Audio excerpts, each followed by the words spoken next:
நீங்கள் உணர்த்துக்குரிய ஆசீர்வாதம் என்று சொன்னால் வெளிப்படுத்தின விசேஷத்தில் 7ஆம் அதிகாரத்தில் 13லேருந்து 17 வரைக்கும் நீங்கள் குறித்து வச்சுக்கோங்க. வீட்டில் போய் வாசிங்க.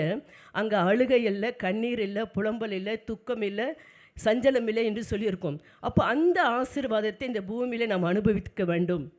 இன்றைக்கு உலக பிரகாரமான ஆசீர்வாதம் எல்லாருக்கும் என்ன செய்கிறது இருக்கிறது. அதில் எந்த ஒரு சந்தேகம் இல்லை. உலக பிரகாரமான ஆசீர்வாதத்தை பெற்றிருக்கிற விசுவாசிகள் ஆவிக்குரிய ஆசீர்வாதத்தை இழந்து கொண்டு இருக்கிறார்கள்.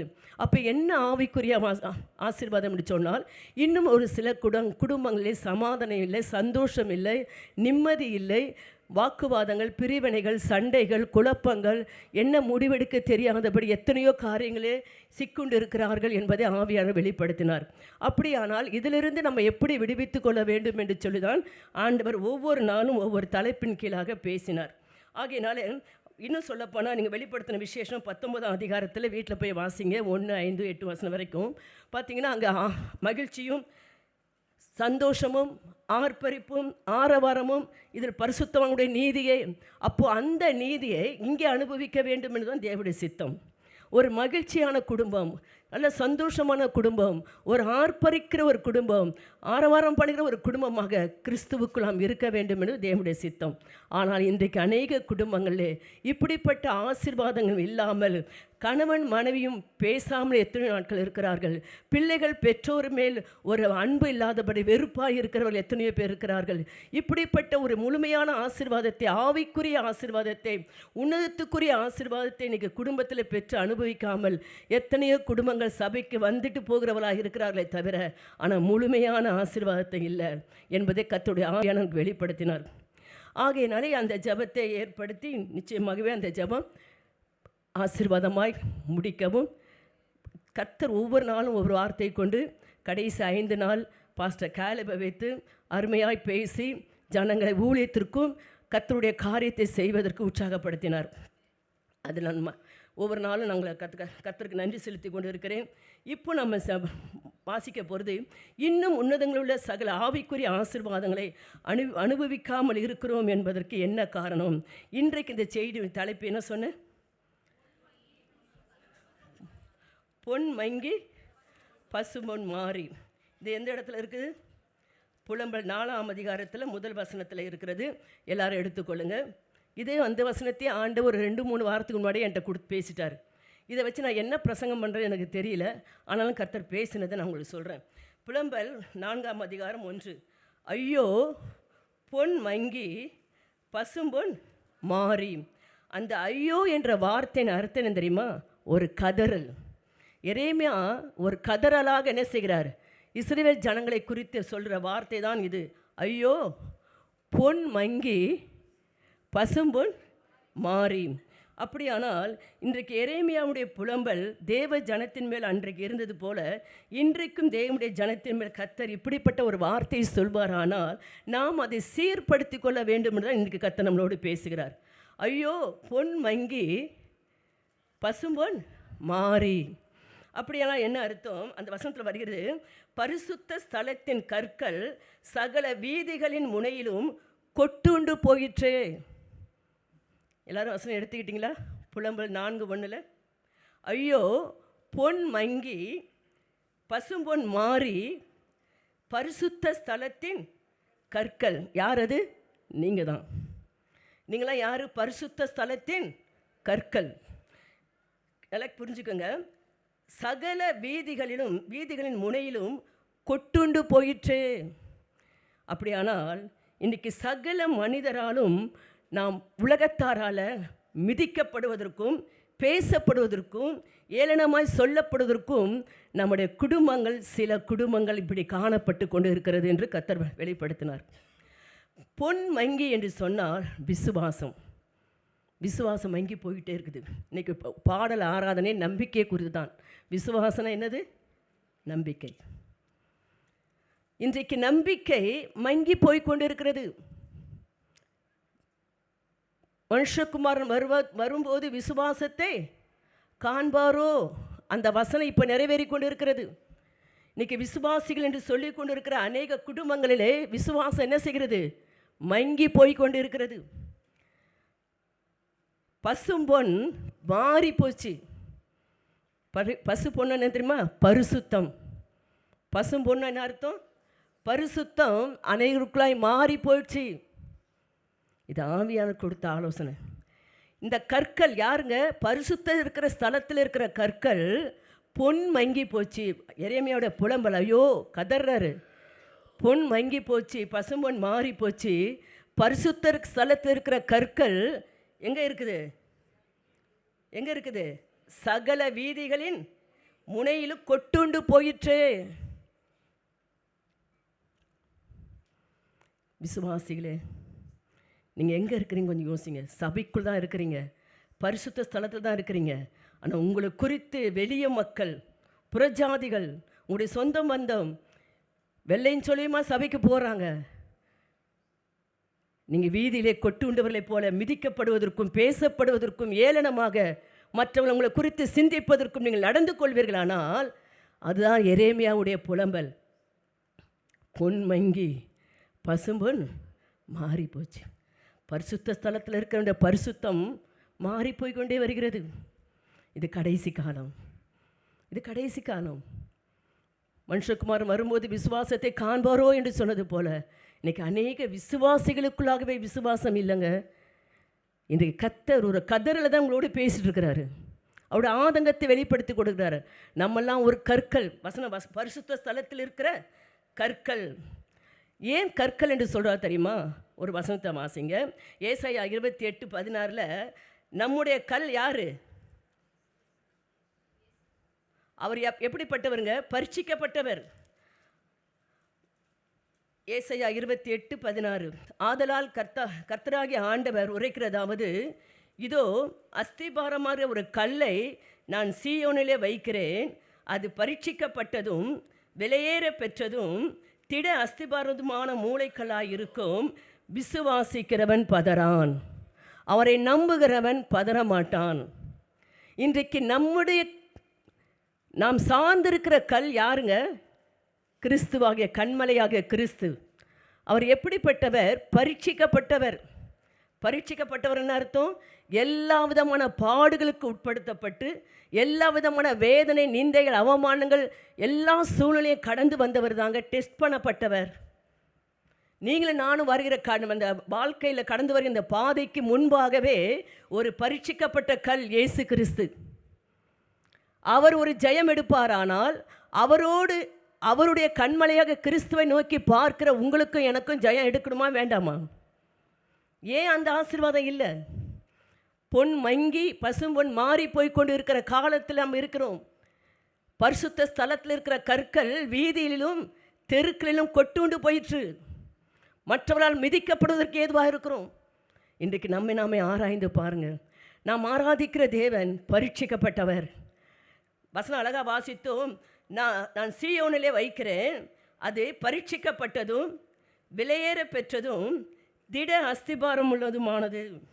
அப்போ நான் யோசிங்க, நம்ம ஆராதிக்கிற தேவன் எப்படிப்பட்டவர்? பரீட்சிக்கப்பட்டவர், விலையேற பெற்றவர், திட அஸ்திபாரம் உள்ளவர். அவர் மேல் கட்டப்படுகிற நம்முடைய கட்டிடம் எப்படி இருக்கணும்? ஸ்ட்ராங்காக இருக்கணுமா இல்லையா? ஆனால் விசுவாசம் மங்கி பசும்பொன் மாறி, பொன் மங்கி பசும்பொன் மாறிக்கொண்டு இருக்கிறதே. நீ கர்த்தருடைய ஆவியானவர் ஒவ்வொரு விசுவாசிகளும் கர்த்தர் எதிர்பார்க்கிறது தெரியுமா? ஒரு திட அஸ்திபாரத்தின் மேல் கட்டப்பட்ட ஒரு கல்லாக, ஒரு குடும்பமாக, ஒரு சபையாராக, ஒரு குடும்பத்தின் தலைவராக, ஒரு குடும்பத்தின் தலைவியாக, பிள்ளைகளாக நீங்கள் இருக்க வேண்டும் என்று கர்த்தர் எதிர்பார்க்கிறார். நீங்கள் தெருக்களிலே கொட்டுண்டு போயிருக்கக்கூடாது. சில பேர் சொல்லுவாங்க தெரியுமா, சந்தி சிரிக்க வச்சிருவோம் உன்னைய சொல்கிறாங்களா? கொடுத்த பணம் கொடுக்கலன்னா என்ன சொல்லுவாங்க? கடன் கொடுத்தவங்க, கடன் வாங்கினவங்க சரியாக கொடுக்கலன்னு என்ன செய்வாங்க? உன்னை சந்தி சிரிக்க வச்சிருவேன். இன்னைக்கு துக்கத்தோடு சொல்கிறேன், பரிசுத்த ஆவியானவரை சார்ந்திருக்கிற ஒரு ஆவிக்குரிய சபையில் இருக்கிற ஒரு பூரண கிறிஸ்தவ சபையில் இருக்கிற நம்மளை குறித்து புறஜாதிகள் சந்தி சிரிக்கிற மாதிரி நடந்து கொள்ளலாமா? நாம் நடந்து கொள்ளலாமா? இன்னைக்கு வாஸ்தவம், பரிசுத்த கல் எங்கே இருக்குங்க? பரிசுத்த ஸ்தலத்தில் இருக்க வேண்டிய கல் வீதிகளிலும் தெருக்கள் முனையிலும் கொட்டுண்டு இருக்கிறது. சந்தை சிரிக்கிற அளவிற்கு இருக்கிறது. சாட்சி இல்லை. கர்த்தரை தான் நம்புகிறோன்னு சொல்கிறோம், அந்த நம்பிக்கைக்குரிய சாட்சி இல்லை. இன்றைக்கு ஆவியானவர் நம்மை கொஞ்சம் சீர்படுத்த விரும்புகிறார். ஆவிக்குரிய உன்னதங்களுடைய சகல ஆசீர்வாதத்தை நீங்கள் பெற்றிருக்கிறீர்கள். அதை அனுபவிக்காமல் போவதற்கு காரணம் நம்முடைய பொன் மங்கி பசும்பொன் மாறி போச்சு. இன்றைக்கு உங்களுடைய பரிசுத்தமான வாழ்க்கை எப்படி இருக்கிறது? இந்த 2 காரியத்தை சேர்ந்த விசுவாசமும் பரிசுத்தமும் முக்கியம். ஒரு ஆவிக்குரிய ஜீவியத்திற்கு நீங்கள் அடுத்த லெவலுக்கு போகணும், ஒரு உன்னதமான ஆசீர்வாதத்தை நீங்கள் பெற்றுக்கொள்ளணும்னா இந்த விசுவாசமும் பரிசுத்தமும் உங்களோடு இணைந்தே பயணிக்க வேண்டும். விசுவாசம் மட்டும் இருந்து பரிசுத்தம் இல்லாவிட்டால் நீங்கள் தெருக்களிலே கொட்டப்பட்ட கற்களை போல தான் காணப்படுவீர்கள். இன்றைக்கு விசுவாசமும் பரிசுத்தமும் இரண்டும் உடைய வாழ்க்கையில் இணைந்தே செயல்படுமானால் திட அஸ்திபாரத்தின் மேல் கட்டப்பட்ட கல்லுக்கு ஒப்பாக, கட்டிடத்திற்கு ஒப்பாக நாம் பார்க்க முடியும். இன்றைக்கு ஆண்டவர் நமக்கு கொடுக்கிறது பரிசுத்தமான அந்த வாழ்க்கையை நாம் என்ன செய்யக்கூடாது, கெடுத்து கொள்ளக்கூடாது. இன்றைக்கு ஒரு விசை நமக்கு ஒரு தருணத்தை நான் கொடுத்திருக்கிறார் என்று நான் விசுவாசிக்கிறேன். இந்த சத்தியத்தை கேட்க உங்களுக்கு ஒரு வாய்ப்பை கொடுத்திருக்கிறார். எத்தனையோ பேர் கேட்க முடியாதபடியும் என்ன செய்கிறாங்க, ஆஸ்பத்திரியிலும் பலவித சூழ்நிலையிலும் மாட்டிக்கொண்டு இருக்கிறார்கள். ஆனால் கர்த்தர் உங்களுக்கு கேட்க ஒரு வாய்ப்பை கொடுத்திருக்கிறார். அது மாத்திரமல்ல, மத்தேயு 7ஆம் அதிகாரம் 25ஆம் வசனத்தில், மத்தேயு 7ஆம் அதிகாரம் 25ஆம் வசனத்தில் இயேசு சொல்கிறது நமக்கு தெரிஞ்ச வசனம்தான். பெருமழை சொரிந்து பெருவெள்ளம் வந்து காற்று அடித்து அது வீட்டின் மேல் மோதியும் அது விழவில்லை, ஏனென்றால் அது கண்மலையின் மேல் அஸ்திபாரம் போடப்பட்டிருந்தது. அப்படியானால் நம்முடைய அஸ்திபாரம் கிறிஸ்துவ மேல் இருக்குமானால் எதை குறித்து நாம் பயப்பட மாட்டோம், நம்பிக்கை உள்ளவராக இருப்போம். என்ன நடந்தாலும் நான் போட்டிருக்கிற அஸ்திபாரம் சாதாரணதில்லை. இன்றைக்கு அந்த அஸ்திபாரத்தை நம்ம மறந்துட்டோம். கண்மலையாக கிறிஸ்துவின் மேல் கட்ட வேண்டிய அந்த அஸ்திபாரத்தை மறந்துட்டோம். நான் உழைக்கிறேன், நான் பிரயாசப்படுறேன், நான் கட்டுறேன், நான் சொல்லி சொல்லி சொல்லி இன்றைக்கி அநேக குடும்பங்களில் சமாதானத்தை இழந்து கொண்டு இருக்கிறோம். உங்களுடைய நம்பிக்கை கிறிஸ்துவின் மேல் இருக்குமானால், கிறிஸ்துவின் அஸ்திபாரத்தில் உங்கள் குடும்பத்தை கட்டுகிறவர்களாக இருப்பீர்களானால் நான் என்ற வார்த்தை வரவே வராது. கர்த்தர் செய்தார், கர்த்தர் கட்டுகிறார், கர்த்தர் நடத்துகிறார். கர்த்தர் இன்றைக்கி நம்முடைய படிப்பு, நம்முடைய அந்தஸ்து, நம்முடைய பணம், நம்முடைய வேலை எல்லாமே நான் சம்பாதிக்கிறேன், நான் நடத்துகிறேன் குடும்பத்தை, நான் என் பிள்ளைகளை நடத்துகிறேன். தயவுசெய்து குடும்பத்தின் கணவராக இருக்கட்டும், மனைவியாக இருக்கட்டும், பிள்ளைகளாக இருக்கட்டும், நான் என்ற வார்த்தை நீங்கள் சொல்கிற வரைக்கும் உங்களுடைய பரிசுத்தத்தை நீங்கள் காத்துக்கொள்ள முடியாது. அவர் மேல் இருக்கிற நம்பிக்கையை நீங்கள் காத்துக்கொள்ள முடியாது. அதுக்குள்ளே உங்களுக்கு பெருமை வந்துடும். பெருமை உள்ள புகுந்துருமா, நான் தானே வாடகை கட்டுறேன், நான் தானே சாப்பாடு கொடுக்குறேன், நான் தானே எல்லா தேவையிலையும் சந்திக்கிறேன், அப்போயா நீ என்னை இப்படி பேசுகிற? எந்த குடும்பத்தில் கணவனோ மனைவியோ பிள்ளைகளோ நான் என்ற வார்த்தைக்கு நீங்கள் பேசுவீர்களானால் தெருக்களிலே கொட்டப்படுவதற்கும் சந்திகள் முனைகளை வீசப்படுவதற்கு ஏதுவாய் காணப்படும். இன்றைக்கு ஒரு தீர்மானம் பண்ணுங்க. திட அஸ்திபாரமாகிய கிறிஸ்துவனிடத்தில் என் நம்பிக்கையை வச்சிருக்கிறேன். அவர்தான், நான் அவரை விசுவாசிக்கிறேன். பதறம் விசுவாசிக்கிறவன் பதறான். பற்படவே மாட்டாங்க. குறைவுகள் வரலாம், தேவைகள் வரலாம், பல காரியங்கள் உங்களை சூழ்ந்து வரலாம். கிறிஸ்து மேல் நம்பிக்கை வச்சிங்கன்னா பயப்படாமல் முன்னோக்கி போய்கிட்டே இருப்பீங்க. இப்போ யார் மேலே நம்பிக்கை வச்சுருக்கீங்க? என் பிள்ளை வளர்ந்து வந்துட்டான், அவன் வேலைக்கு போக ஆரம்பிச்சிட்டான், எனக்கு எப்படியாவது ஒரு வருமானம் வரும், என் குடும்பத்தை கவலை இல்லாமல் நடத்துவேன். தயவு செய்து பெற்றோர் கனவு காணாதீங்க. அந்த பிள்ளையவே பிசாசு உங்களுக்கு விரோதமாக தூண்டி விட்டுரும். ஏன் தெரியுமா? அந்த பிள்ளை மேலே நீங்கள் நம்பிக்கை வச்சிங்க. கர்த்தரை மாத்திரம் நம்பி பாருங்க, ஒரு நாள் இங்கே வெட்கப்பட்டு போவது இல்லை, ஒரு நாள் வெட்கப்பட்டு போவது இல்லைங்க. உங்களோட பிள்ளைகள் எவ்வளவு படித்தாலும் எவ்வளவு சம்பாதித்தாலும் அதனால உங்களுக்கு லாபம் கிடையாது.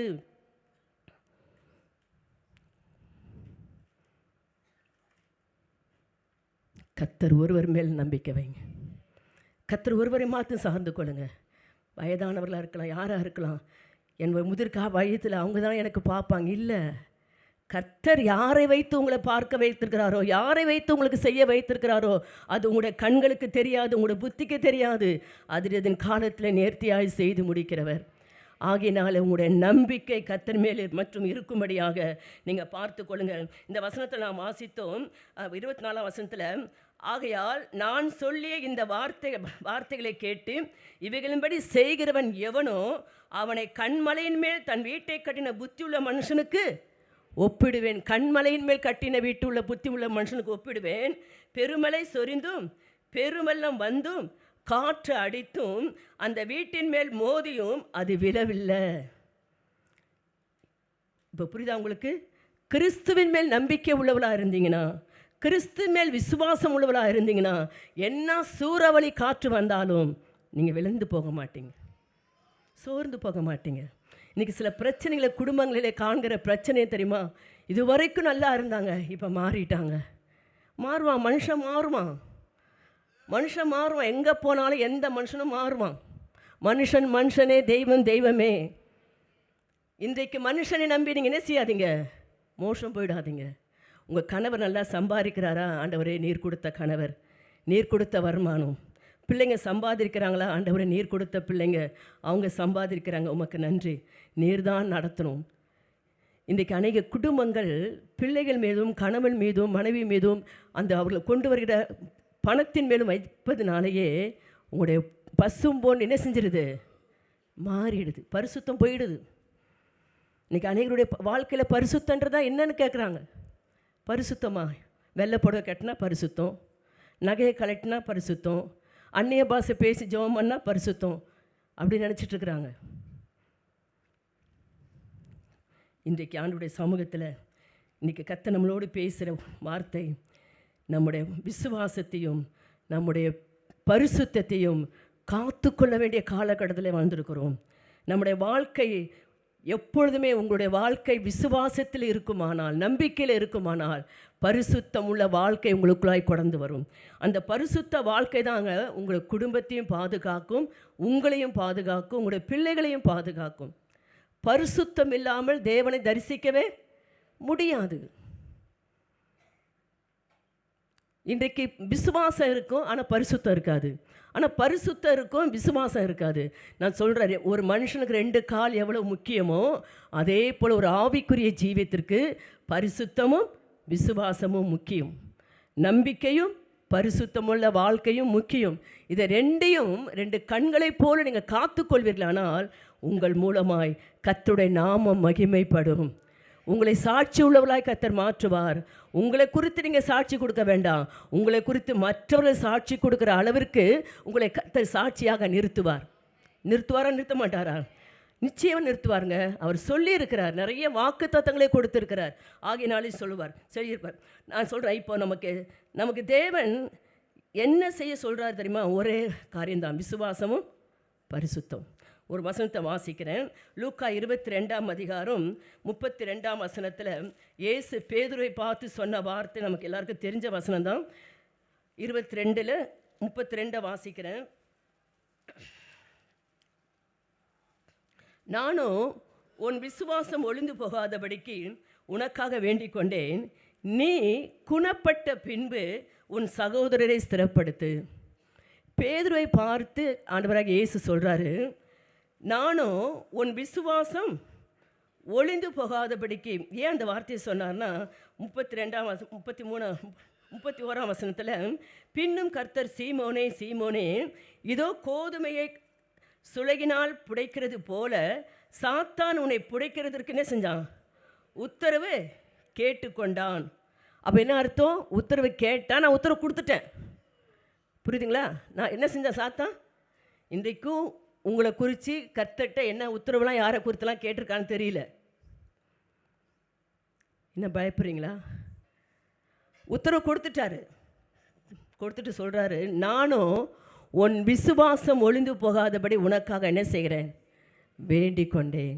சொல்லிட்டு சொல்கிறாரு, நீ குணப்பட்ட பின்பு உன் சகோதரரை ஸ்திரப்படுத்து. இந்த நீ குணப்பட்ட பின்பு என்ற வார்த்தையின் அர்த்தம் என்ன தெரியுமா?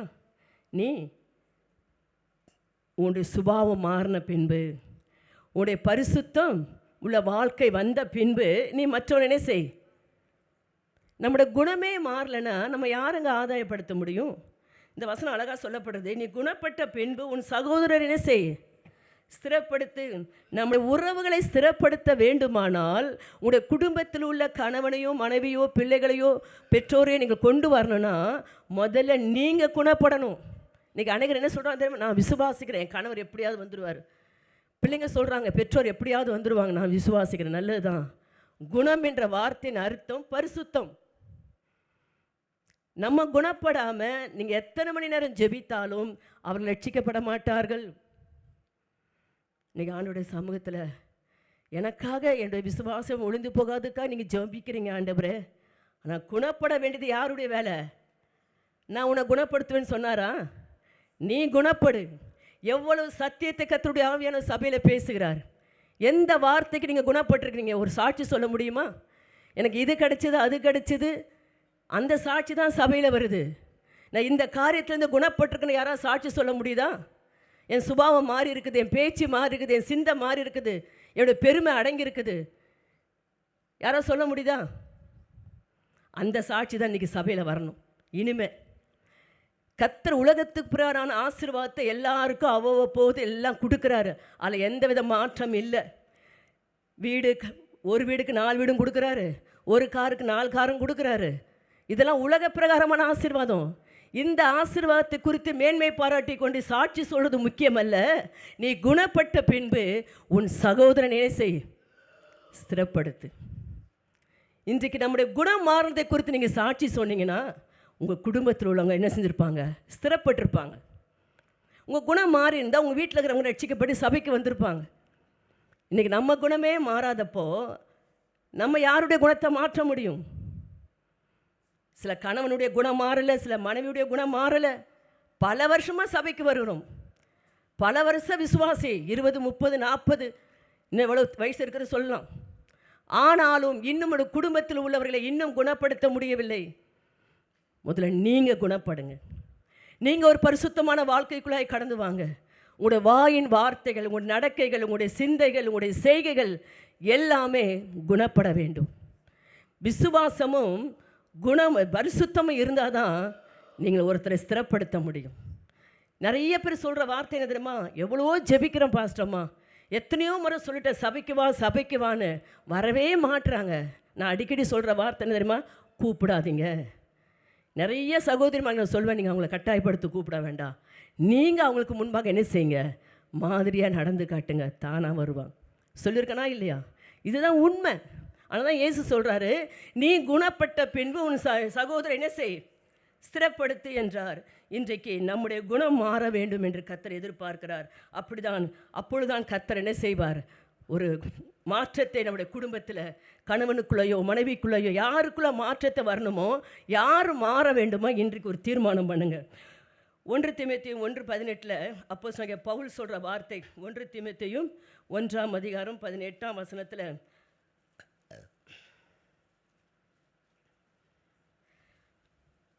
குமாரனாகிய தீமோத்தேயுவே, உன்னை குறித்து முன் உண்டான தீர்க்கதரிசனங்களின்படியே நீ அவைகளை முன்னிட்டு நல்ல போராட்டம் பண்ணும்படி.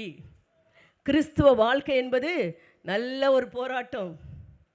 இந்த போராட்டத்தில் என்ன போராட்டம்? நல்ல போராட்டம்.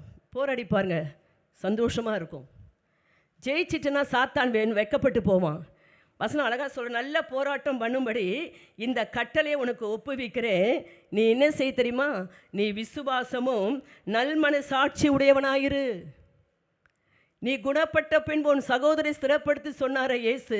இங்கே அப்போஸ்தலனாகிய பவுல் இளம் ஊழியக்காரக தீமோத்தேயுவை பார்த்து சொல்கிறாரு, நீ என்ன செய்? விசுவாசமும் நல் மனசாட்சியோடு இரு. அந்த நல்ல மனசாட்சி இருக்கா? எனக்கு செய்கிறவங்களுக்கு நான் செய்வேன், என்னை வேண்டியவங்களுக்கு நான் செய்வேன், என்னை கனம் பண்ணுங்களோ நான் கனம் பண்ணுவேன். ஏசியே சொல்லியிருக்கிறார் இல்லையா? அதனால் என்னை யார் கனம் பண்ணுறாங்களோ அவங்களோட கனம் பண்ணுவேன். யார் என்னை விரும்புகிறாங்களோ அவங்ககிட்ட நான் இருப்பேன். மனசாட்சி உங்களை குற்றுண்டு போகக்கூடாதுங்க. உங்களுடைய மனசாட்சிக்கு விரோதமாக எந்த ஒரு காரியத்தையும் செய்யாதீங்க. உங்கள் மனசாட்சி உங்களை குற்றவாளி என்று தீர்க்குமானால் அந்த இடத்துலேருந்து வெளியே வருவதற்கு யார்கிட்ட நீங்கள் ஒப்புரவாகணுமோ, யார்கிட்ட மன்னிப்பு கேட்கணுமோ, யாரை நீங்கள் குணப்படுத்தணும், உங்களை சீர்படுத்திக்கங்க. ஒரு அப்போஸ்தலனாகிய பவுல் ஒரு இளம் ஊழியருக்கு சொன்ன வார்த்தை என்ன? நீ விசுவாசமும் நல்மனசாட்சி உடையவனாயிரு. இதுதாங்க பரிசுத்தமான ஒரு வாழ்க்கை. எந்த மனுஷர்கிட்ட ஒரு நல்மனசாட்சி இருக்கிறதோ, நான் செய்கிறது தப்பு, நான் பேசுகிறது தப்பு, நான் சிந்திக்கிறது தப்பு, நான் பண்ணுற ஒவ்வொரு காரியம் தவறுன்ற உங்களை மனசாட்சி உங்களை குத்துகிறதோ, அதிலிருந்து நீங்கள் வெளியே வந்து ஒரு பரிசுத்தமான ஒரு வாழ்க்கை வாழ்வீர்களானா அதுதான் கர்த்தர் எதிர்பார்க்கிறார். இன்றைக்கு அதுதான் பசும் பொண்ணாக என்ன செய்யணும்? பரிசுத்தமுள்ள வாழ்க்கை மாறணும். இன்றைக்கி பசும் பொண்ணு எப்படி ஆயிடுச்சு? மாறி போச்சு. இதெல்லாம் பரிசுத்தம் இருக்கா? யார் நல்லவங்க இந்த உலகத்தில்? ஒருத்தரும் நல்லவனே இல்லை, ஒருத்தி நல்லவளை இல்லை. நான் மட்டும் எப்படி நல்லவளை வாழ முடியும்? வாழ்ந்து காட்ட முடியுமா? முடியாதா? இயேசு வாழ்ந்து காட்டினாரா இல்லையா? ஏன் நம்மளால் வாழ முடியாது?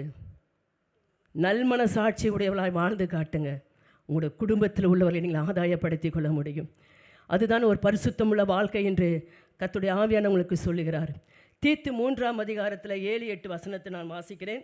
தீத்து 3ஆம் அதிகாரம் 7-8 வசனத்தில், அவர் நமது இரட்சகராக இயேசு கிறிஸ்து மூலமாய் அந்த பரிசுத்த ஆவியை நம்மேல் பூரணமாய் பொழுந்தள்ளினார். இந்த வார்த்தை உண்மை உள்ளது. தேவனிடத்தில் விசுவாசமானவர்கள் நற்கிரிகளை செய்ய ஜாக்கிரதையாயிருக்கும்படி. பரிசுத்தம் உள்ளவர் எப்படி இருப்பாங்க? நற்கிரிகளை செய்ய ஜாக்கிரதையாக இருக்கும்படி அந்த வசனம் அழகாக சொல்லுது. நீ இவைகளை குறித்து திட்டமாய் போதிக்க வேண்டும் என்று விரும்புகிறேன். இவைகளே நன்மையும் மனுஷருக்கு பிரயோஜனமானது. இவைகளே நன்மையும் மனுஷருக்கு ஆவிக்குரிய ஜீவம் உள்ள ஒரு பரிசுத்தம் உள்ளது. ஆவிக்குரிய ஜீவத்தில் விசுவாசமும் பரிசுத்தமும் இணைந்து செயல்பட வேண்டும். அதுதான் அப்போஸ்தலனாகிய பேதுரு, இது அப்போஸ்தலனாகிய பவுல் தீத்துவுக்கு சொல்கிறாரு. தீத்து சொல்கிற வார்த்தையை பாருங்கள். இந்த வார்த்தை உண்மை உள்ளது.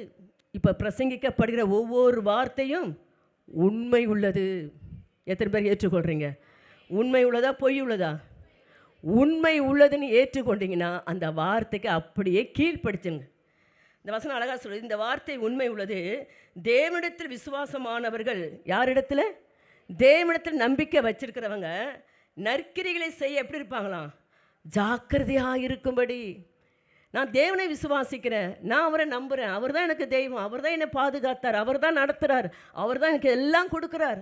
உண்மை தான், இல்லைன்னு சொல்லலை. ஆனால் அதை நற்கிரியை செய்ய எப்படி இருக்கணுமா? ஜாக்கிரதையாக இருக்கணும். யாருக்கு செய்யணும்? எப்போ செய்யணும்? ஏன் செய்யணும்? இது அவசியமா? இது அவசரமானு யோசிக்கணும். நற்கிரியை செய்ய சொல்லிட்டாரு. பைபிளில் நற்கிரியை செய்ய சொல்லியிருக்கு. யாருக்கு வேணாலும் செய்வேன், எப்போ வேணாலும் செய்வேன், எந்த நேரத்திலும் செய்வேன். அது நற்கிரியை இல்லை. அதான் ஜாக்கிரதையாக இரு. இன்றைக்கி அநேக கணவரும் மனைவியும் பிள்ளைங்களும் சில கணவர் செய்கிற தவறு என்ன தெரியுமா? ஆனால் நற்கிரியை செய்ய சொல்லியிருக்கிறாரு. முதல்ல உங்கள் குடும்பத்துக்கு நற்கிரியை செய்ய ஜாக்கிரதையாக இருங்க. உங்கள் மனைவிக்கு செய்ய வேண்டிய கடமையும் உங்களுக்கு பிள்ளைகளுக்கு செய்ய வேண்டிய கடமையில் ஜாக்கிரதையாக இருந்து செய்யுங்க. அந்த நற்கிரியை முதல்ல விளங்க பண்ணுங்க. இன்னொரு குடும்பத்துக்கு நற்கிரியை செய்ய போயிடுவாங்க, இன்னொரு பிள்ளைகளுக்கு நற்கிரியை செய்ய போயிடுவாங்க. இந்த குடும்பம் நாறிட்டு இருக்கும், கண்ணீர் வெடிச்சிட்டு இருக்கும், துக்கத்தோடு இருக்கும். தெரியுமா? எத்தனையோ குடும்ப தலைவருடைய வேதனை நான் அறிஞ்சிருக்கிறேன். தான் குடும்பம் சாப்பாட்டுக்கு வழி இல்லாமல், உடுத்த துணி இல்லாமல், கணவருடைய வருகைக்காக காத்திருந்த குடும்பங்கள், இந்த கணவர் என்ன பண்ணுவாரோ அவங்க கூட வேலை செய்கிறவங்களுக்கு போய் துணி எடுத்து கொடுப்பார், பிள்ளைங்களுக்கு துணி எடுத்து கொடுப்பார். இங்கே ஒரு துணி கூட எடுத்து கொடுக்க மாட்டார்.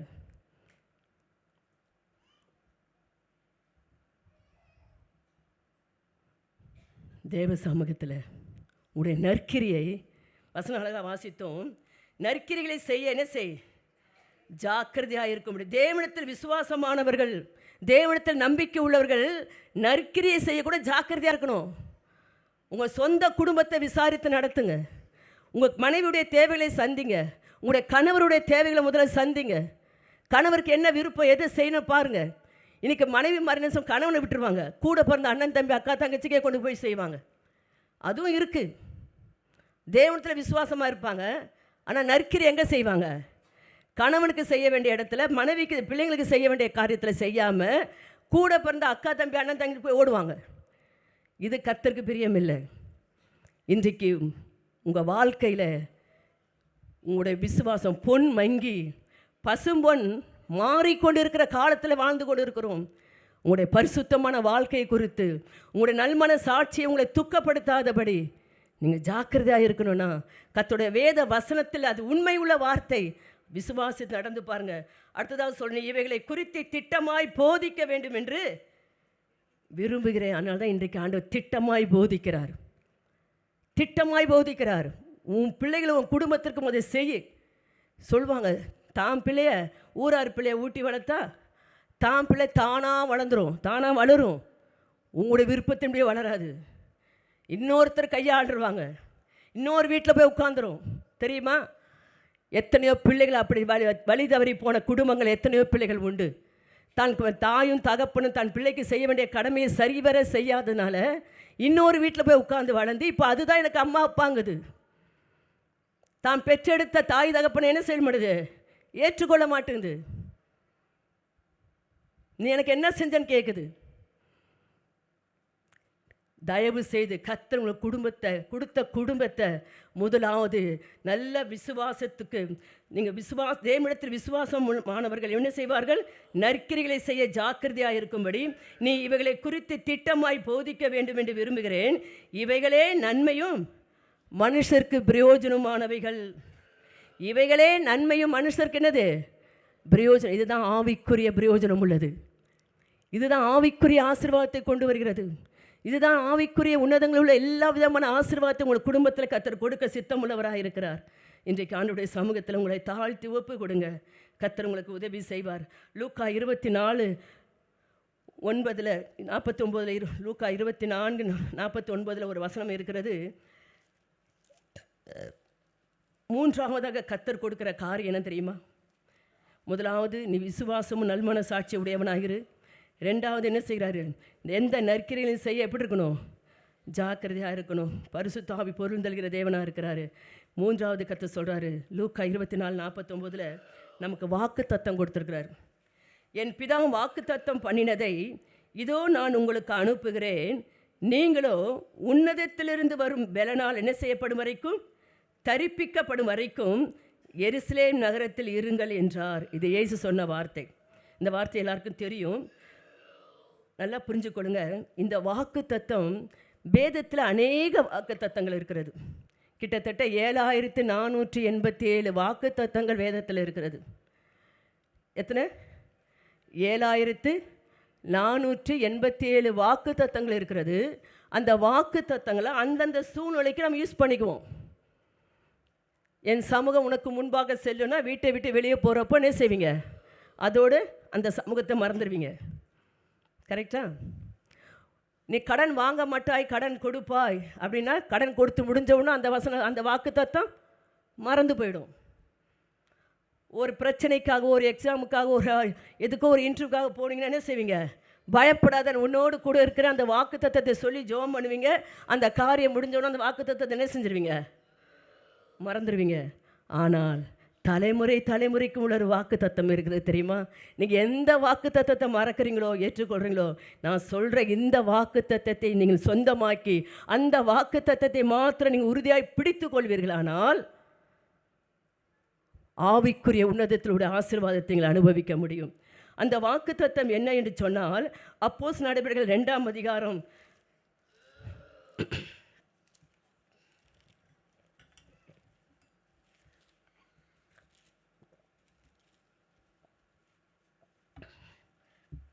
33ஆம் வசனத்தை நான் வாசிக்கிறேன்.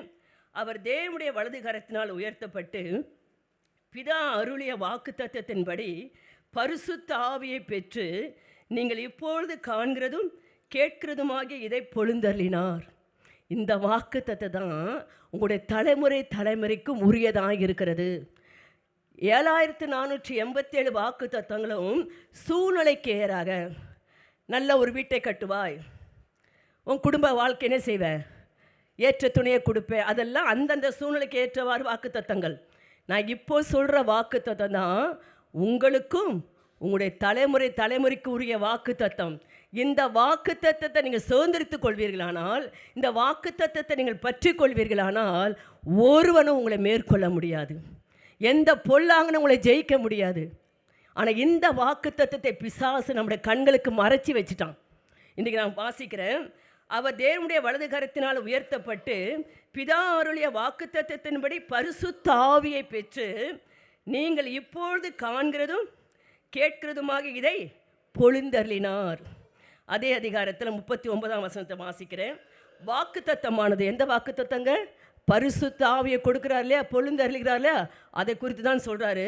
வாக்குத்தத்தமானது உங்களுக்கும் உங்களுடைய பிள்ளைகளுக்கும் நம்முடைய தேவனாகிய கர்த்தர் வரவழைக்கும் தூரத்துள்ள யாவருக்கும் உண்டாயிருக்கிறது என்று சொல்லி, அப்போ என்ன அர்த்தம்? இந்த வாக்குத்தத்தம் பாரபட்சம் உள்ளதில்லை, யாருக்கும் உரியது.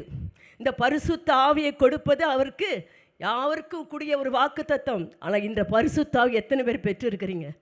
இந்த பரிசுத்த ஆவிக்குள்ளே எத்தனை பேர் வாழ்ந்து கொண்டு இருக்கிறீங்க? இந்த பரிசுத்த ஆவியால் நடத்தப்படுவதற்கு எத்தனை பேர் உங்களை விட்டு கொடுத்துருக்கீங்க? மற்ற வாக்குத்தத்தெல்லாம் சொல்லி சொல்லி சொல்லி ஒவ்வொரு நாளும் காலையில் நம்ம ஜெபிக்கிறோம், இரவு படுக்கிறதுக்கு போகிறோம் ஜெபிக்கிறோம். ஆனால் இந்த வாக்குத்தத்தத்தை எத்தனை பேர் சொல்லி ஜெபிச்சிருக்கீங்க? சபையே, அந்த வாக்குத்தத்தெல்லாம் சொல்லி நீங்கள் ஜெபிக்கிறீங்களோ, உரிமை பாராட்டுறீங்களோ இல்லையோ, ஒவ்வொரு நாளும் நீங்கள் சொல்லி ஜெபிக்க வேண்டியது, பரிசுத்த ஆவியானவர் என்னை நடத்துங்கப்பா, பரிசுத்த ஆவியானவர் என்னை ஆண்டு கொள்ளுங்க ஆண்டவரே, பரிசுத்த ஆவியானவருக்குள்ளாய் வாழ்கிற ஒரு வாழ்க்கை எனக்கு வேணும் ஆண்டவரே. அந்த வாக்குத்தத்தத்தை எனக்குள்ளாய் என்ன செய்யணும்? ஒவ்வொரு நாளும் நிறைவேறணும். அந்த ஆவியான அந்த வாக்குத்தத்தை உங்களுக்குள்ளே வந்துட்டா எங்கே போகணும், என்ன பேசணும், எதை பேசக்கூடாது அழகாக உங்களுக்கு என்ன செய்வார்? சொல்லி கொடுப்பார். உங்களை நடத்துகிற ஆவியானவர் உங்களை சிக்கலில் கொண்டு விட மாட்டார். உங்களுடைய காரியம் நஷ்டமடைய விட மாட்டார். நான் நிறைய சாட்சி எங்களுடைய ஊழியத்தில் சபையில் ஆவியார் நடத்தின காரியங்களை நான் அநேகம் சொல்ல முடியும்.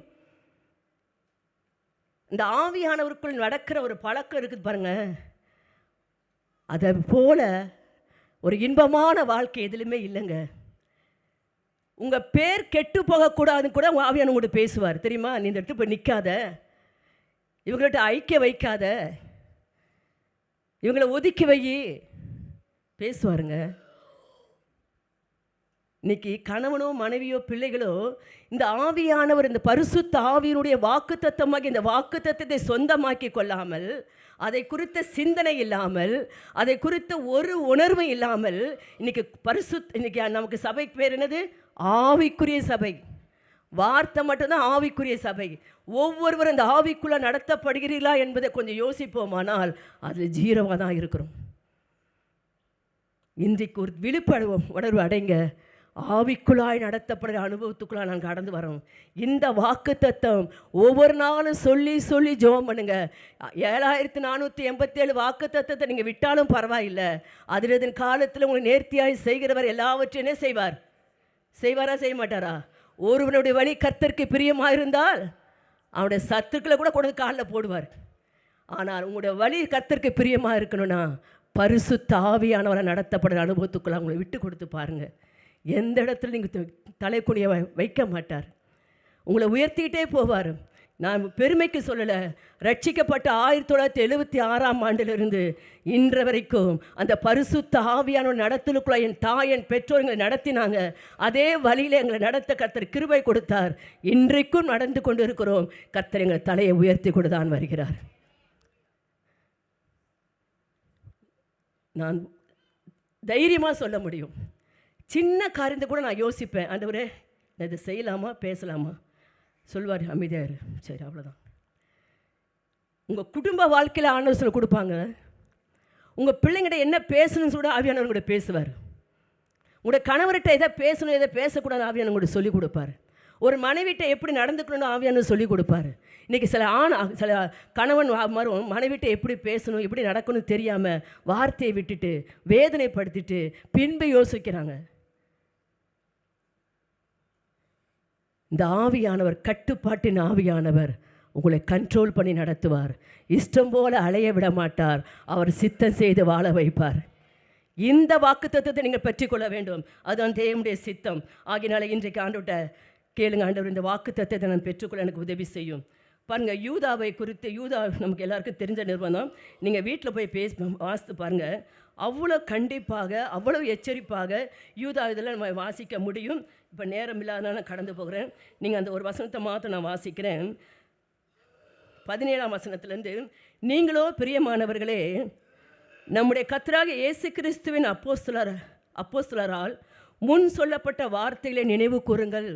யூதா சொல்கிறாரு, அப்போஸ்தலனாகிய யூதா சொல்கிறாரு, முன்னாடி சொன்ன அப்போஸ்தலருடைய வார்த்தை நினைவு கூறுங்க சொல்லிட்டு சொல்கிறாரு, கடைசி காலத்தில் தங்கள் துன்மார்க்கமான இச்சையின்படி நடக்கிற பரியாசக்காரர் தோன்றுவார்கள் என்று உங்களுக்கு சொன்னார்களே. இந்த கடைசி காலத்தில் எப்படிப்பட்டவங்க தோன்றுவாங்களாம்? பரியாசக்காரர், துன்மார்க்கமான இச்சைகளின்படி நடக்கிற பரியாசக்காரர். வெறும் பரியாசக்காரில், துன்மார்க்கமான இச்சைகளின்படி தன்னுடைய ஆசை நிறைவேற்றுவதற்காக பரியாசக்காரர்களே செய்வார்கள், தோன்றுவார்கள் என்று உங்களுக்கு சொன்னார்களே. இவர்கள் எப்படிப்பட்டவர்களாக இருப்பாங்களா? பிரிந்து போகிறவர்களும் ஜென்ம சுபாவத்தாரும் ஆவி இல்லாதவர்களுமாமே. என்ன ஆவி? பரிசுத்த ஆவி இல்லாதவர்கள். அப்படிப்பட்டவர்களை விட்டு நீங்கள் பிரிஞ்சு போங்க. பரிசுத்த ஆவியானோட நடத்துதல் இல்லாத நபரோடு நீங்கள் கூட இருப்பீங்கன்னா அந்த ஆவி உங்களை இழுத்து போட்டுரும் உள்ள. வசனம் அழகாக சொல்லுது, இவர்கள் பிரிந்து போகிறவர்கள். சபை விட்டு பிரிந்து போவாங்க, குடும்பத்தை விட்டு பிரிந்து போவாங்க, ஊழியரை விட்டு பிரிந்து போவாங்க. இப்படிப்பட்டவர்கள் இருக்கத்தான் செய்கிறார்கள். கடைசி காலத்தில் இப்படிப்பட்டவர்கள் இருப்பார்கள். ஏன் இருக்கிறாங்க கேள்வி கேட்காதீங்க. நீங்கள் அவர்களை விட்டு ஜாக்கிரதையாக இருங்க. ஜென்ம சுபாவத்தாரும் ஆவி இல்லாதவர்களுமாமே. பரிசுத்த ஆவி இல்லாதவர்கள் இப்படிலாம் செய்வார்கள். பரிசுத்த ஆவின்னு அந்நிய பாஷை பேசுவாங்க. நான் சொல்கிறேன், அந்நிய பாஷை பேசுகிறவங்கெல்லாம் பரிசுத்த ஆவி பெற்றுக்கொண்டு நினைக்காதீங்க. போன வாரத்தில் கூட ஒரு அம்மாவுக்கு நான் ஜெபம் பண்ணப்போ நல்லா அந்நிய பாஷை பேசுனாங்க. ஆவியான சொல்லுவாங்க, இதை வஞ்சிக்கிற ஆவி, கடிந்து கொண்டு ஜெபம் பண்ணினாருங்க. அப்படியே கடிந்து கொண்டு ஜெபம் பண்ணி அப்படியே நிறுத்திட்டாங்க. சரி, அதுக்கப்புறம் அவங்களுக்கு ஜெபிக்க அவங்களுக்கு விடுதலை ஆன பிறகு அவங்க அந்நிய பாஷை பேச ஆரம்பித்தாங்க. அப்போ நான் உற்று கவனித்தேன், இது அந்நிய பாஷை தான் சொல்லி பேச விட்டேன். இந்த பகுத்தறிவு உங்களுக்குள்ளே இல்லைன்னா ஈஸியாக உங்களை வஞ்சித்து விடும். பகுத்தறிவு அவசியம். அது எங்கே போய் வாங்கலாம்? வேத வசனத்தின் மூலம் தான் நீங்கள் வாங்க முடியும். பகுத்தறிகிற ஆவியானவர் உங்களோடு கூட இருப்பாரானால். பாருங்கள், நீங்களோ பிரியமானவர்களே, உங்கள் மகா பரிசுத்தமான விசுவாசத்தின் மேல் உங்களை உறுதிப்படுத்தி கொண்டு பரிசுத்த ஆவிக்குள் ஜெபம் பண்ணி. மகா பரிசுத்தமான விசுவாசம். நான் சொல்கிற வார்த்தையெல்லாம் பரிசுத்தம், விசுவாசம், விசுவாசம், பரிசுத்தம், ரெண்டுமே இணைந்து வந்து கொண்டே இருக்கும். அந்த மகா பரிசுத்தமான விசுவாசம் நான் சொல்கிறேன், நல்லா புரிஞ்சுக்கொள்ளுங்க. நமக்கு வேண்டியது இயேசு கிறிஸ்துவோட வருகைக்கு நம்ம ஆயத்தப்படுத்துகிற பரிசுத்தமும் விசுவாசமும் எப்படி இருக்க வேண்டியது தெரியுமா? நமக்கு இருக்க வேண்டியது கடந்த கால விசுவாசம் அல்ல. கடந்த கால விசுவாசம் என்ன? நீ ரட்சிக்கப்படு, அப்பொழுது உன் வீட்டார் அனைவரும் ரட்சிக்கப்படுவீர்கள். இப்போ நீங்கள் ரட்சிக்கப்பட்டு உங்கள் வீட்டார் ஒரு சிலர் என்ன செஞ்சுருப்பீங்க? அது கடந்த கால விசுவாசம். நிகழ்கால விசுவாசம் என்ன தெரியுமா? யோவானுக்கு எழுதின சுவிசேஷம் 11ஆம் அதிகாரத்தில் 40ஆம் வசனத்தை வாசித்தீங்கன்னா, யோவானுக்கு எழுதின சுவிசேஷம் 11ஆம் அதிகாரம் 40, நீ விசுவாசித்தால் தேவனுடைய மகிமையே. இது நிகழ்கால விசுவாசம். நீங்கள் எதை விசுவாசிக்கிறீங்களோ அதை காண்பீங்க. விசுவாசம் அறிக்கை பண்ணிங்கன்னா உங்களுக்கு நிச்சயமாக கிடைக்க செய்வார். நீ விசுவாசித்தா தேவனுடைய மகிமை காண்பாய். ஆனால் நமக்கு இருக்க வேண்டிய எதிர்கால விசுவாசம் என்ன தெரியுமா? மல்கியா 2ஆம் அதிகாரத்தில் 11ஆம் வசனத்தில் சொல்லப்பட்டிருக்குது. மல்கியா 2ஆம் அதிகாரத்தில் 11ஆம் வசனத்தில், யூத ஜனங்கள் துரோகம் பண்ணினார்கள், இஸ்ரவேலிலும் எருசலேமிலும் அருவருப்பான காரியங்களை செய்யப்பட்டது, கர்த்தர் சிநேகிக்கிற பரிசுத்தம். நம்ம யூதாவில் 20ஆம் அதிகாரத்தில் 20ஆம் வசனத்தை வாசித்தோம் தெரியுமா? யூதாவில் என்ன வாசித்தோம்? மகா மேன்மையான மகா பரிசுத்தமான விசுவாசம். அந்த கர்த்தர் சிநேகிக்கிற பரிசுத்தமும் மகா விசுவாசமான அந்த விசுவாசம் நமக்குள் இருக்குமானால் எதிர்கால விசுவாசம் இது. இது என்ன காலம்? ஏன் தெரியுமா? இயேசுடைய வருகைக்கு எதிர்கொண்டு இருக்கிற உங்களுக்குள்ளாக எனக்குள்ளாக என்ன காலம் விசுவாசம் இருக்கணும்? எதிர்காலம். மகா பரிசுத்த மகா மேன்மையான பரிசுத்தமும் அந்த விசுவாசம் நமக்குள்ளே இருந்தாதாங்க, கர்த்தர் சிநேகிக்கிற அந்த பரிசுத்தம் நமக்குள்ளே இருந்தாதான் அவருடைய வருகைக்கு நம்ம ஆயத்தமாக முடியும்.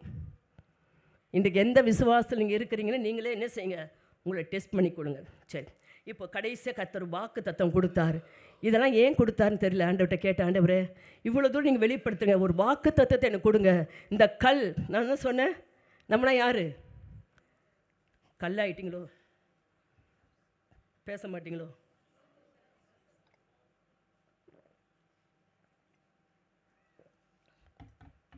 பரிசுத்த ஸ்தலத்தில் இருக்கிற கற்கள் கொட்டுண்டு போயிடுச்சு. இப்போ ஆண்டவங்களை புதுப்பிச்சிருக்கிறாரு. எத்தனை பேர் வந்துட்டீங்க பரிசுத்த ஸ்தலத்துக்குள்ளே? வந்துட்டிங்களா இல்லையா? இன்னும் தெருக்கில் தான் இருக்கிறீங்களா? இப்போ எங்கே வந்துட்டீங்க? உண்மையாக வந்துட்டீங்களா? வந்துட்டீங்களா? எத்தனை பேர் உண்மையாக நான் வந்துட்டேன், என் நிமித்தம் ஆண்டு நம்ம தூஷிக்கப்பட தெருக்கில் நான் என்ன செஞ்சேன், சில காரியத்தை நான் பண்ணிட்டேன். பொன் மங்கி பசும்பொன் மாறி பரிசுத்தருக்கு ஸ்தலத்தில் இருக்கிற கற்கள் தெருக்களிலும் சகல வழிகளிலே கொட்டுண்டு போயிற்று. ஆனால் இன்றைக்கு ஆண்டவர் அதை சேர்த்து மறுபடியும் சபைக்குள்ளே கொண்டு வந்து வைத்து உங்களுக்கு ஆலோசனை கொடுக்குறார். ஒரு வசனத்தை வாசிக்கிறேன். ஏசாயா எழுதின 54 அதிகாரம் 11 வசனத்தை, ஏசாயா 54:11 வசனத்தை நான் வாசிக்கிறேன். சிறுமைப்பட்டவளே, பெருங்காற்றில் அடிப்பட்டவளே, தேற்றரவற்றவளே, இதோ நான் உன் கல்லுகளை பிரகாசிக்கும்படி வைத்து. நீ கர்த்தர் சொல்கிறாரு, நீ எப்படி இருந்த? சிறுமைப்பட்டவளை போல இருந்த, பெருங்காற்றில் அடிப்பட்டவளை போல இருக்கிற, தேற்றவள் அற்றவளை போல இருக்கிற. இதோ நான் உன் கல்லுகளை என்ன செய்வேன்? பிரகாசிக்கும்படி வைத்து. எத்தனை பேர் விரும்புகிறீங்க நான் இந்த சபைக்குள்ளாக பிரகாசிக்கிற கல்லாக இருக்கணும்? யாரும் ஒரு சிலர் தான் அல்லையோ சொல்லுங்க. ஜென்ஸு அசைக்கப்படாத கல்லாக இருக்கிறாங்க. உங்களுக்கு அந்த எண்ணம் வேண்டாமா? நீங்கள் பிரகாசிக்க பண்ணுமா வேண்டாமா? உண்மையாக பிரகாசிக்கணுன்னா கையை உயர்த்தி ஆண்டவர்கிட்ட, ஆண்டவரை இன்றைக்கு நான் பிரகாசிக்கிற என்னை வைக்கணும். இந்த வசனம் என்ன வாசித்தோம்? சிறுமைப்பட்டவளே, பெருங்காற்றில் அடிப்பட்டவளே, தேற்றரவள் அற்றவளே, இதோ நான் உன் கல்லுகளை என்ன செய்வேன்? பிரகாசிக்கும்படி. கர்த்தர் உங்களை ஒவ்வொருவரையும் பிரகாசிக்க பண்ணும்படி கர்த்தர் விரும்புகிறார். கல்லுகளை, கல் சொல்லலை, உங்களுடைய மனைவி, உங்களுடைய பிள்ளைகள், கணவர், உங்கள் குடும்பத்தை கர்த்தர் பிரகாசிக்க செய்ய போகிறார். எத்தனை பேருக்கு விருப்பமாக இருக்கிறது? நிச்சயமாக கர்த்தருடைய வார்த்தைக்கு விட்டு கொடுத்து பாருங்கள், ஆவியானுடைய கிரியைக்கு உங்களை விட்டு கொடுத்து பாருங்கள், உங்களை பிரகாசிக்க பண்ணுவார், பிரகாசிக்க பண்ணுவார். அடுத்த வசனத்தை நான் வாசிக்கிறேன். உன் பலகணிகளை சிறுமை பிரகாசிக்கும்படி வைத்து நீல ரத்தினங்களை உன் அஸ்திபாரமாக்கி. அப்போ என்ன அர்த்தம்? உங்களை உறுதிப்படுத்துவார். எந்த இடத்துல சத்து உங்களை தூக்கி எறின்னு இருந்தானோ, உங்களை கிளப்பணும்னு இருந்தானோ, அதே இடத்துல கர்த்தர் உங்களை உறுதிப்படுத்த போகிறார். எந்த ஸ்தலத்தில் உங்களை தூக்கி எறின்னு சத்துரு தெருக்களிலும் வீதிகளிலும் எரியணும் இருந்தானோ, அதே இடத்துல கர்த்தர் உங்களை ஸ்திரப்படுத்த போகிறார். வசனம் அழகாக சொல்லணும். நீல ரத்தினங்களை உன் அஸ்திபாரமாக்கி. பொண்ணு வெளியில் ரத்தினம் ஸ்ட்ராங்காக இருக்கும். அதனால தான் கர்த்தர் அதை அஸ்திபாரமாய் மாற்றுகிறார். உங்களை ஸ்ட்ராங்கான ஒரு உறுதி ஸ்தலத்தில் கர்த்தர் நிறுத்தி வைக்க போகிறார். அடுத்ததாக உன் பலகணிகளை பளிங்கும். உன் பலகணிகள் என்ன தெரியுமா? ஜன்னல். பலகணிந்து ஜன்னல். அதை பளிங்கும்னா மற்றவருடைய பார்வைக்கு உங்களை பளிங்கை போல கர்த்தர் வைக்க போகிறார். மற்றவங்க உங்களை பார்த்து சொல்லுவாங்க, இவங்களா இப்படி மாறிட்டாங்க. இப்போ எங்களெல்லாம் சொன்னாங்க, பிளாட்ஃபார்மில் இருந்தவங்களுக்கு இந்த வாழ்க்கை, பிளாட்ஃபார்மில் இருந்த குடிசை வீட்டில் இருந்தவங்களாம் இப்படி இருக்கிறாங்க. எல்லாருடைய கண் பார்க்கிற அளவுக்கு கர்த்தர் எங்களை வைத்தார். எங்களை மாத்திரம் இல்லை, உங்களையும் வைக்க கர்த்தர் சித்தம் உள்ளவராக இருக்கிறார். அதனால தான் இந்த வார்த்தையை கொடுக்கிறார். அது மாத்திரமல்ல, உன் வாசல்களை மாணிக்க கற்களும். அப்போ என்ன அர்த்தம்? உங்களுடைய தலைமைத்துவத்தை, வாசல் என்னங்க? வாசல் அந்த மாதிரி செய்வோம் தலையை. அப்போ உங்கள் தலைமைத்துவத்தை கர்த்தர் செய்ய போகிறாராம் மாணிக்க கற்களால். ஒரு கிரீடம் வச்சா எப்படி இருக்கும்? கொஞ்சம் யோசிங்க. கிரீடம் வச்சா எவ்வளோ சந்தோஷமாக இருக்கும். உங்கள் தலையை கர்த்தர் மாணிக்க கற்களால் போல பிரகாசிக்க பண்ண போகிறார். நீங்கள் எந்த இடத்துல தலை குடிஞ்சிங்களோ அதே இடத்துல உங்களை தலையை நிமிர பண்ணுவார். கர்த்தர் மாணிக்க கற்களை போல உங்களை பிரகாசிக்க வைக்க போகிறார். அடுத்ததாக உன் மதில்களை எல்லாம் உச்சிதமான கற்களுமாக்குவேன். உங்களை சுற்றில இருக்கிறவர்கள் நீங்கள் உங்களை சுற்றில இருக்கிறவர்களுக்கு உங்களை கர்த்தர் ஆசீர்வாதமாக வைக்க போகிறார். உங்களை சுற்றில ஒரு கூட்டம் இருக்குங்க. உங்களை பழி சொன்ன கூட்டமாக இருக்கலாம், உங்களை துக்கப்படுத்தின கூட்டமாக இருக்கலாம், உங்களை உதறி தள்ளின கூட்டமாக இருக்கலாம், உங்களை கிண்டல் அடித்த கூட்டமாக இருக்கலாம். அவர்களுக்கு நீங்கள் மதில் என்ன சொல்ல, உன் மதில்களை எல்லாம் உச்சிதமான கற்களும் ஆக்குவேன். அவர்களுக்கு உங்களால் ஒரு பாதுகாப்பை கர்த்தர் கொடுக்க போகிறார். அதனால தான் கர்த்தர் பிரகாசிக்கும்படி செய்ய போகிறார். எத்தனை பேருக்கு உங்களால் மற்றவர்களுக்கு பாதுகாப்பு உண்டான சந்தோஷமா துக்கமா? நீங்கள் இருக்கிற ஏரியாவில் உங்களால் உங்கள் சுற்றில் இருக்கிற ஜனங்களுக்குள்ளாக கர்த்தர் ஒரு பாதுகாப்பை கட்டளையிட போகிறார். உன் பிள்ளைகள் எல்லாரும் கர்த்தரால் போதிக்கப்பட்டு இருப்பார்கள். உன் பிள்ளைகளுடைய சமாதானம் எனக்கு எப்படி இருக்கும்? பெரிதாக இருக்கும். எப்பொழுது உன் கல் பிரகாசிக்கும் போது. கல்லுகளை நான் பிரகாசிக்க வைத்து செய்ய போகிற காரியத்தை கொஞ்சம் பார்த்துங்க. வீட்டில் போய் பொறுமையாக வாசிங்க. உன் பிள்ளைகளுடைய சமாதானம் உனக்கு பெரிதாக இருக்கும். நீ நீதியினால் என்ன செய்யப்பட்டிருப்பாய்? ஸ்திரப்பட்டிருப்பாய். கொடுமைக்கு தூரமாவாய். பயமில்லாதிருப்பாய். திகிலுக்கு தூரமாவாய். அது உன்னை அணுகாது. அது உன்னை கர்த்தர் உங்களை பிரகாசிக்க வச்சிட்டார்னா எதுவும் உங்களை அணுக முடியாதுங்க. உஜார் கொடுக்கலாம், நான் அப்படி செஞ்சிருவேன் இப்படி செஞ்சிருவேன் என்னென்னமோ சொல்லு, பயம் காட்டுவான், ஒன்றும் முடியாது. அடுத்த வசனம் சொல்கிறது, இதோ உனக்கு விரோதமாய் கூட்டங்கள் கூடினால் அது என்னாலே கூடுகிற கூட்டம் அல்ல. எவர்கள் உனக்கு விரோதமாய் கூடுகிறார்களோ அது அவர்கள் உன் பட்சத்தில் வருவார்கள். உங்களோட கல் பிரகாசிக்கும் போது இதெல்லாம் நடக்கும். அதான் சொன்னேன், நீங்கள் பிரகாசிங்க. எலும்பு எலும்பு சீயோனே உன் வல்லமையை தரித்துக்கொள். தூசியை உதறிவிட்டு எழுந்துரு, கிறிஸ்து உன்னிலே பிரகாசிப்பிப்பார் என்று வசனர். நீங்கள் பிரகாசிச்சிட்டிங்கன்னா சத்துரு உங்கள் காலின் கீழங்க ஒன்றும் பண்ண முடியாது. வசனம் அழகாக சொல்கிறது, இதோ உனக்கு விரோதமாய் கூட்டம் கூடினால் அது என்னாலே கூடுகிற கூட்டம் அல்ல. எவர்கள் உனக்கு விரோதமாய் கூட்டம் கூடுகிறார்களோ அவர்கள் உன் பட்சத்தில். நம்ம காலங்கில தான் கொண்டு வந்து போடுறார். அடுத்ததாக, இதோ கரிநெருப்பை ஊதி தன் கிரிகளான ஆயுதத்தை உண்டு பண்ணுகிற கொல்லனையும் நான் சிருஷ்டித்தேன். கெடுத்து நிக்கிரகமாக்குறவனையும் நான் என்ன செஞ்சேன்? 2 பேரையும் உருவாக்குனது நான் தான் சொல்லிட்டு சொல்கிறாரு, உனக்கு விரோதமாய் உருவாக்கப்பட எந்த ஆயுதமும் வாய்க்காதே போகும். உனக்கு விரோதமாய் நியாயத்தில் எழும்பு எந்த நாவையும் நீ குற்றப்படுத்துவாய். இது கர்த்தருடைய ஊழியக்காரனின் சுதந்திரமும் என்னால் உண்டான அவர்களுடைய நீதியுமா இருக்கிறது என்று கர்த்தர் சொல்லுகிறார். கர்த்தர் உங்களுக்காக யுத்தம் பண்ண போகிறார். உங்களுக்கு விரோதமாக எழும்புகிற சத்துருக்களோட கர்த்தர் யுத்தம் பண்ண போகிறார். இது ஊழியக்காரருடைய சுதந்திரம் என்று சொல்லப்பட்டிருக்குது. நான் இந்த 30 நாளில் ஜபத்தில் நான் சொன்னேன், நீங்கள் எல்லாம் யார்? தேவனுடைய ஊழியத்தை விளங்க பண்ணுங்க. பவுல் சொன்னார் இல்லையா, எங்களை ஊழியக்காரராக விளங்க பண்ணுகிறோம். அவர் கொரிந்து படர்ந்த சபைக்கு அவர் சொன்னார், இன்றைக்கு நீங்கள் உங்கள் குடும்பத்துக்கே தேவனுடைய ஊழியக்காரராக உங்களை விளங்க பண்ணுங்க. அதுக்கு தான் ஒரு லிஸ்ட் என்ன செஞ்சுருக்கோம், கையில் கொடுத்துருக்குறோம். அது என்ன செய்யுங்க, லேமினேஷன் பண்ணி வீட்டில் மாட்டிக்கங்க. அவ்வப்போது அதை பார்க்கும்போது என்ன சொல்லுங்கள், நான் ஒரு தேவனுடைய ஊழியக்காரன். சபைக்கு ஊழியக்காரன் நாங்கள் இருக்கலாம், ஆனால் உங்கள் குடும்பத்துக்கு நீங்கள் தாங்க ஊழியக்காரங்க. ஏன்னா குடும்பத்தில் தான் அநேக பிரச்சனை இருக்கும், அநேக வாக்குவாதங்கள் வரும். அந்த குடும்பத்தை நீங்கள் கணவனோ மனைவியோ பிள்ளைகளோ சரியான ஒரு ஊழியக்காரராக இருந்து நடத்திட்டிங்கன்னா எங்களுக்கு வேலையே இல்லை. வருவோம், ஜோமனும் சந்தோஷமாக போயிட்டு இருப்போம். இப்போ நாங்கள் போராட வேண்டிய அவசியமே இல்லை. இப்போ புரியுதா உங்களுக்கு? அப்போ நீங்களாம் ஊழியக்காரராக மாறணுமா வேண்டாமா? எத்தனை பேர் மாறிட்டேன்ற இந்த 30 நாள் ஜபத்தில் சில பேர் மாறிட்டீங்க, நான் விசுவாசிக்கிறேன். மாறிட்டீங்களா? அது கொடுத்துருக்க அந்த லிஸ்ட்டை கொஞ்சம் படித்து பாருங்கள். மிகுந்த பொறுமையிலும் தாழ்மையிலும் இதெல்லாம் உங்களுக்குள்ளே வந்துட்டாலே நீங்கள் தான் உங்கள் குடும்பத்துக்கு ஊழியக்காராய் உங்களை விளங்க பண்ணும் பொழுது கர்த்தருடைய மகிமை ஒவ்வொரு வீட்டுக்குள்ளாய் பிரகாசிக்க ஆரம்பிக்கும். முழங்கால் படிக்கிடுவோமா? நம்ம ஜெபிக்க போகிறோம். இன்றைக்கி ஆண்டவருடைய சமூகத்தில், ஆண்டவரே, பொன் மங்கி பசும்பொன் மாறி போன இந்த காலகட்டத்தில் பரிசுத்த ஸ்தலத்தில் இருக்கிற கற்கள் தெருக்களிலும் வீதிகளிலும் கொட்டுண்டு போயிற்றே என்று எரேமியாவுடைய கதறலை இன்றைக்கு எங்களுக்கு கொடுத்துறீரப்பா. ஆனால் எங்களை பிரகாசிக்க பண்ணுவேன் என்று சொல்லியிருக்கிறீர். அந்த வாக்கு தத்தத்தை இன்றைக்கு நாங்கள் பெற்றுக்கொண்டு பரிசுத்த ஆவியானுடைய ஒத்தாசையோடு எங்களை நீ நடத்த வேண்டும் என்று எங்களை அர்ப்பணிக்கிறேன். எத்தனை பேர் உங்களை அர்ப்பணிக்க ஆயத்தமாக இருக்கிறீங்க? ஆனால் அந்த பரிசுத்த ஆவியானவர் உங்களுக்கு வாக்கு பண்ணியிருக்கிறார். அந்த ஆவியானவருக்கு உங்களை விட்டு கொடுங்க. இன்றைக்கு உங்களை பிரகாசிக்க பண்ணுவார். பரிசுத்த ஆவியானவர் வந்துட்டால் நீங்கள் சாதாரணமாக இருக்க மாட்டீங்க. உங்களுடைய வெளிச்சம் எல்லாருக்கும் பிரகாசிக்கும். எல்லாரும் அதை காணத்தக்கதாய் கர்த்தர் உங்கள் தலையை உயர்த்தி உயர்த்துவார், உங்களுடைய முகத்தை பிரகாசிப்பார். இன்றைக்கு பரிசுத்த ஆவியானுடைய ஆளுகைக்கு ஒப்பு கொடுக்காதனாலே இன்னைக்கு பிசாசு ஒவ்வொருவரை அடிமைப்படுத்திட்டு இருக்கிறான். இன்னைக்கு ஜெபிங்க, ஆண்டவரே அந்த பரிசுத்த ஆவியுடைய வாக்கு தத்தம் எனக்குள்ளாவி நிறைவேற வேண்டும். நான் சொல்லுங்க, அந்நிய பாஷைகளை பேசி அந்த ஆவியானவரால் நடத்தப்படுகிற அனுபவத்துக்குள்ளாக என்னை நடத்துங்கப்பா.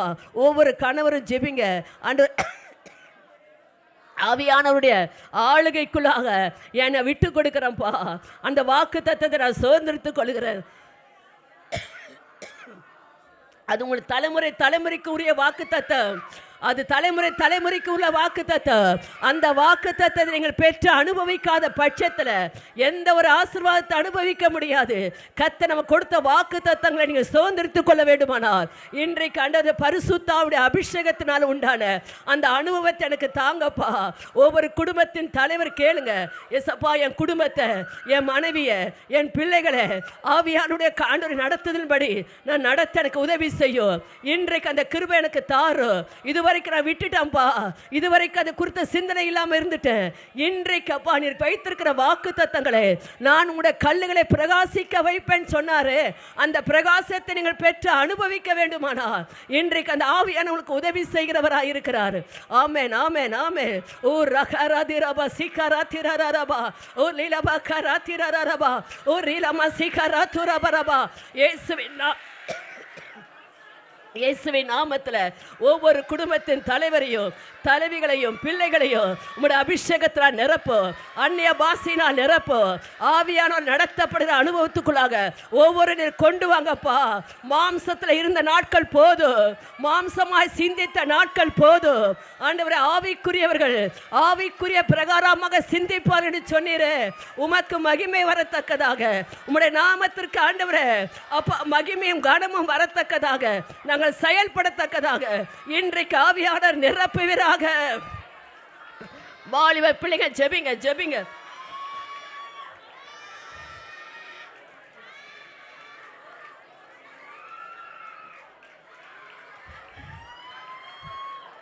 வாயத்தின்னு ஜெபிங்க, பிசாசுக்கு இடம் கொடுக்காதீங்க. வாலிப பிள்ளைகள் இங்கே ஜெபிங்க, உங்களுடைய தடைகள் உடைக்கப்படும். வாயத்திறந்து சத்தமாக ஜெபிங்க, ஜெபிங்க, ஜெபிங்க. கர்த்தர் உங்களை பிரகாசிக்க பண்ண போகிறார். உங்களை கர்த்தர் பிரகாசிக்க பண்ண போகிறார்.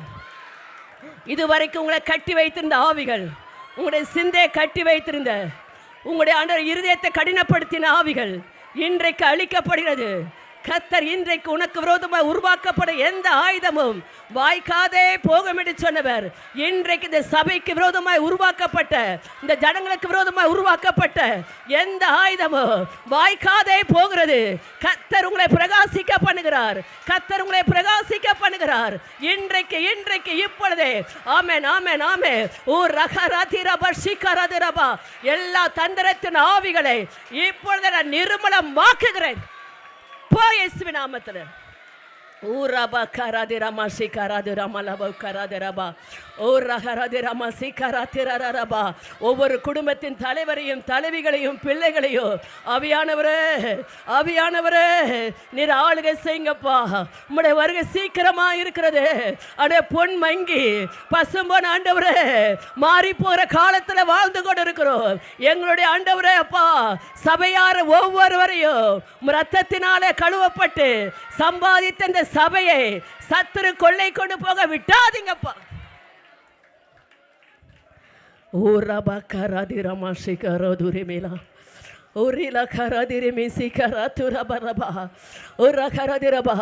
கர்த்தருடைய ஆவியானவர் சொல்றாரு, கர்த்தருடைய ஆவியானவர் சொல்றாரு, இருதயத்தை கடினப்படுத்தாத, இருதயத்தை கடினப்படுத்தாத, உன் செவியை அடைத்துக் கொள்ளாத, உன் செவியை அடைத்துக் கொள்ளாத. இன்றைக்கு இந்த தருணம் உனக்கு கொடுக்கப்படுகிறது. இந்த வாய்ப்பு உனக்கு கொடுக்கப்படுகிறது. இந்த வாய்ப்பு, இந்த தருணத்தையும் நீ நழுவ விடுவாயானால் இந்த வார்த்தைக்கு நீ கேட்ட இந்த சத்தியமே உன்னை நியாய தீர்க்கும் என்பதை மறந்து போகாது. இன்றைக்கு ஆண்டவர் சொல்ற வார்த்தைக்கு கீழ்ப்படுங்க. இனி நம்ம கடினப்படுத்தி அவருக்கு விரோதமான எப்படி வாழ முடியும்? அவருடைய பாதத்தில் சரணடைஞ்சிருங்க. அப்பா நீங்க தான்ப்பா, நீங்க தான் ஆண்டவர். இதுவரைக்கும் என்னுடைய படிப்பு, என்னுடைய அந்தஸ்து, என்னுடைய மேன்மையும், என்னுடைய வசதி, என்னுடைய எல்லாவற்றையும் நான் உயர்த்தி பிடிச்சு கொண்டு இருந்தேன். ஒன்றுமில்லப்பா, நான் உண்மை மாத்திரம் நம்புகிறேன். நான் உண்மை மாத்திரம் நம்புகிறேன். உண்மையில் மாத்திரம் நான் விசுவாசம் வைக்கிறேன்ப்பா. எல்லாம் உம்மிடத்திலிருந்து வந்தது, எல்லாம் உம்மால வந்தது. ஆண்டவரை எதையும் ஆண்டவரை சொல்லிக்கொள்ள ஒன்றும் இல்லைப்பா, ஒன்று தகுதி இல்லை. என்னை தகுதிப்படுத்தினீரே ஆண்டவரை. ஒரு விஷயம் உம்முடைய பிள்ளைகளுடைய கருத்தில் ஒப்பு கொடுக்குறேன். ஆவியானவர் பேசின வார்த்தைகளுக்கு உம்முடைய பிள்ளைகளை நடத்துவீராக.